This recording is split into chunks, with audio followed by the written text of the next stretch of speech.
తెలుగు రాష్ట్రాల్లో కరోనా మహమ్మారి మళ్లీ విజృంభిస్తుంది. తాజాగా తెలంగాణలో ఒక్కరోజు వ్యవధిలోనే 925 కరోనా పరీక్షలు నిర్వహించగా అందులో 6 పాజిటివ్ కేసులు నమోదైనట్లు వైద్య అధికారులు తెలిపారు. దీంతో రాష్ట్రంలో మొత్తం కోవిడ్ కేసుల సంఖ్య 19కి చేరింది. ప్రస్తుతం రాష్ట్రంలో 19 మంది ఐసోలేషన్లో ఉండగా 54 మంది రిపోర్టులు రావాల్సి ఉందని ఆరోగ్య శాఖ వెల్లడించింది.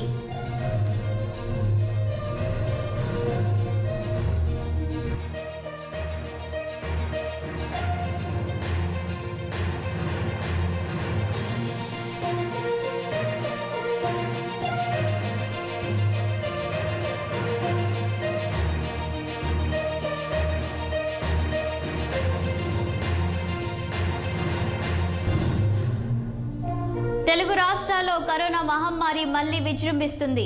తాజాగా తెలంగాణలో ఒకరోజు వ్యవధిలోనే 925 కరోనా పరీక్షలు నిర్వహించగా అందులో 6 పాజిటివ్ కేసులు నమోదైనట్లు వైద్య అధికారులు తెలిపారు.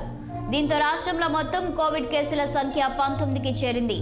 ప్రస్తుతం రాష్ట్రంలో 19 మంది ఐసోలేషన్లో ఉండగా 54 మంది రిపోర్టులు రావాల్సి ఉందని ఆరోగ్య శాఖ వెల్లడించింది.